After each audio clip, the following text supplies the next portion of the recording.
Corporate Underwriting on KPBS offers a unique opportunity for brands to demonstrate their corporate social responsibility as public media brings light to important causes. Your investment can showcase your brand's values and commitment to the public good. Email corporate support at kpbs.org.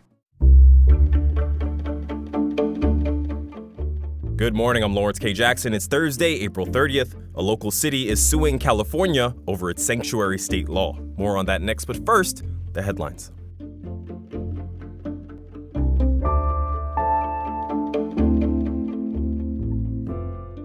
The war in Iran has caused surges in gas prices since its start. Now the average price of a gallon of gas in the county is at its highest amount since October 2023. The average is now $6.37 a gallon. It's seen an increase for 8 days in a row. It's worth noting that this recent increase does come after a 13-day streak of declines. The FAA says a plane appears to have collided with a drone while on its way to the San Diego airport yesterday. The pilot of a United Airlines Boeing 737 reported that the plane hit a drone while it was 3,000 feet in the air. The pilot safely landed the plane, and United said there was no damage to the aircraft. The FAA says if the aircraft did strike a drone, its operator was flying in violation of regulations. Drone pilots cannot operate above 400 feet unless given clearance from the FAA. In other airport news, San Diego International says you can now fly nonstop to 87 destinations. That's 10% more than last year. Your San Diego Mojo is in limbo. That's San Diego's professional women's volleyball team. Current Mojo ownership released a statement on Tuesday saying that instead of playing in the upcoming 2027 season, they plan to put a plan in place for 2028 and beyond. In a statement, the Mojo's current owners say Major League Volleyball believes a different direction is needed and called tonight's matchup against Grand Rapids their final home game. Yahoo Sports says that despite the uncertainty, the team reassured fans that they will compete in the MLV playoffs, which begin next week. However, what happens beyond that remains unclear. From KPBS, you're listening to San Diego News Now. Stay with me for more of the local news you need.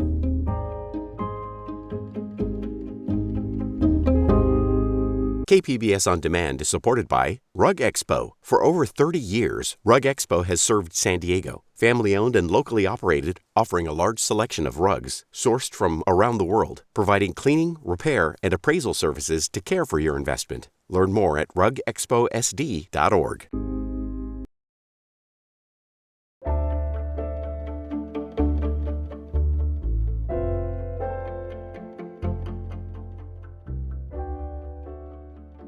The city of El Cajon is suing California Attorney General Rob Bonta over California's sanctuary state law. Reporter Katie Anastas says city leaders argue the policy makes it harder for police to do their jobs. California law prohibits state and local law enforcement from assisting with federal immigration enforcement, with some exceptions. Governor Jerry Brown signed Senate Bill 54 into law in 2017. On Wednesday, the city of El Cajon announced a lawsuit challenging SB 54. Under the Constitution, federal law is supreme. Richard Lawson is with the America First Policy Institute. The group is representing the city.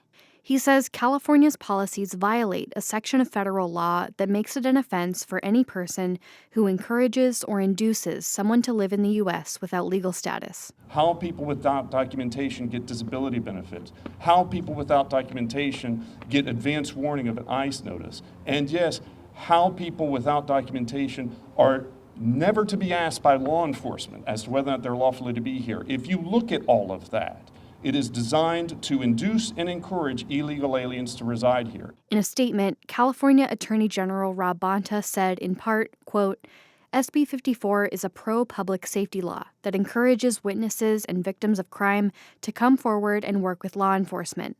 SB 54 has been upheld in court again and again, and we're prepared to defend it from a baseless attack once more, end quote. Katie Anastas, KPBS News. In nearby La Mesa, city council members there tabled a final vote on an e-bike ban on Tuesday. Reporter Elaine Alfaro says the council's decision comes amid community pushback. After a unanimous vote earlier this month, it seemed certain that the La Mesa City Council would pass a ban on e-bike riding for children under 12. But now that might not be the case.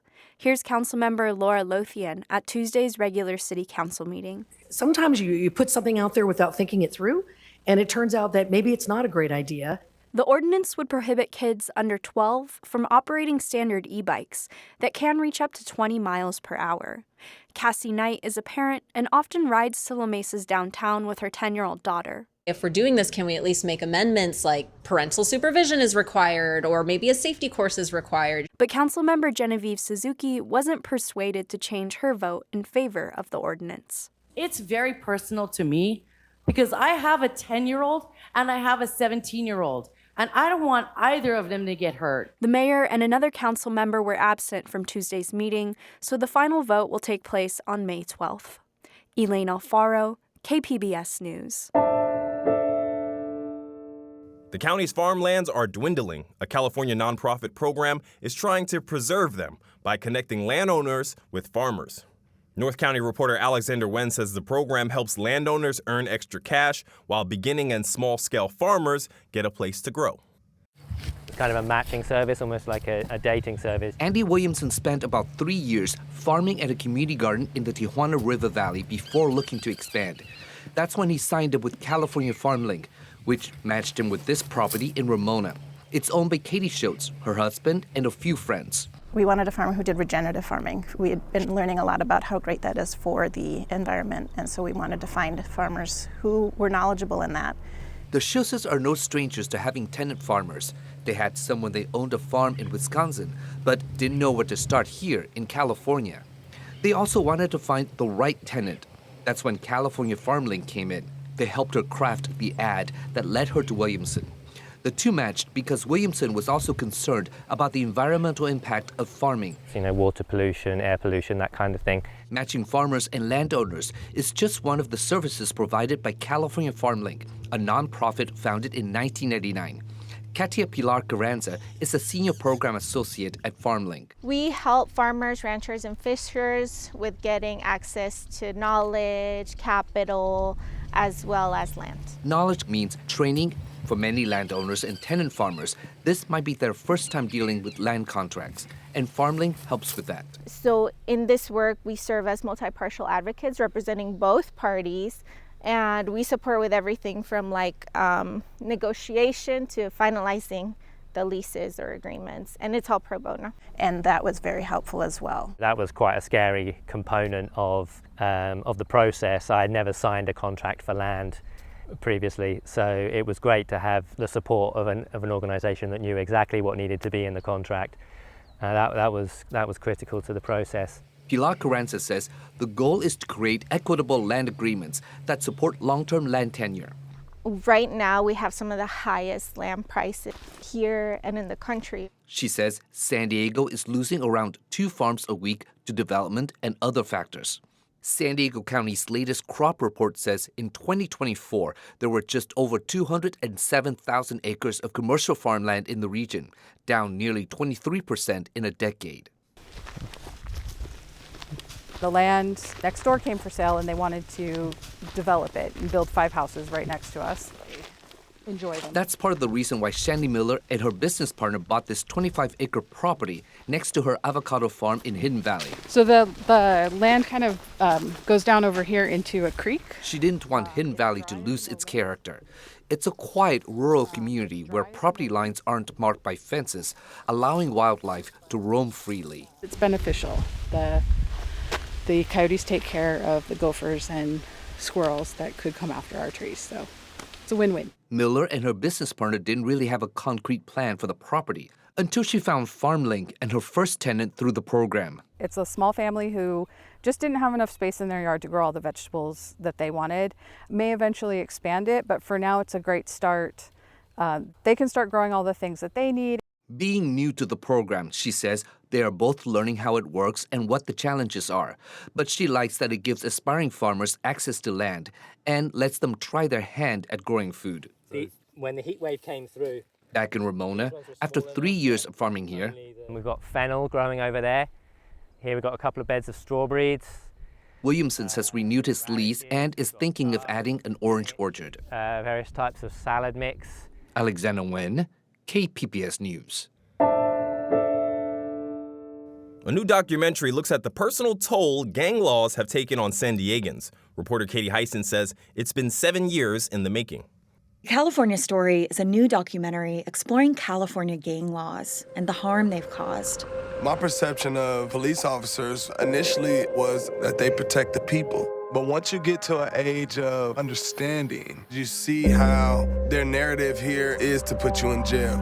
It is to monitor you to the point of, didn't nobody want to be the cop during cop and robbers. You wanted to be the robber. Khalid Alexander is the executive producer. He hopes the film will help correct misperceptions. Because of, again, movies like Boys in the Hood and other things, there's this idea that anybody that's in a gang or anybody that's associated in a gang is riding around the street shooting people, or that gang members aren't human beings like everybody else. So we don't argue that gang members are angels. The film argues that gang members are human beings and they should be treated like human beings. Gang enhancements are overwhelmingly charged against Black and brown people.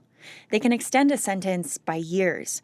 Sometimes they mean the difference between parole and dying in prison. UCSD is hosting a screening and discussion of California Story Thursday evening.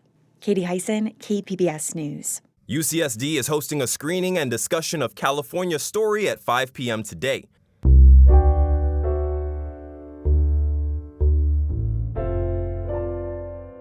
The county library is celebrating 250 years of U.S. history with events, book recommendations, and exhibits. Penner fellow Emmy Burris found out how they're incorporating local stories into national history. All 33 county library branches are honoring the 250th anniversary of the United States this year. Library staff are curating book recommendations, and the library's branches are hosting in-person events to educate people about the founding of America and the history of San Diego. Cecilia Salgado is the Adult Services Manager for the county library. One of the biggest things is that we want to make an inclusive, diverse reflection on not just the nation's history, but also local San Diego County history, and where we can reflect on not just the past, but present and future. Events include a talk from the San Diego History Center on California women who helped advance the suffrage movement, and a presentation on the forces that shaped San Diego from its early days as a seaport town to the rise of tourism in the 21st century. Emmy Burris, KPBS News. That's it for the podcast today. As always, you can find more San Diego news online at kpbs.org. I'm Lawrence K. Jackson. Thanks for listening and subscribing. By doing so, you're supporting public media, and I want to thank you for that. Have a great day.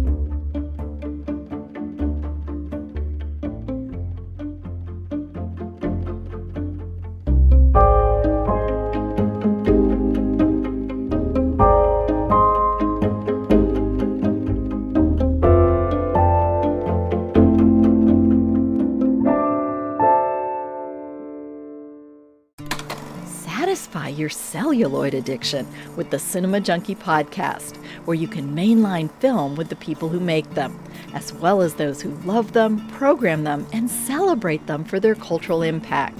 Listen to Cinema Junkie wherever you get your podcasts.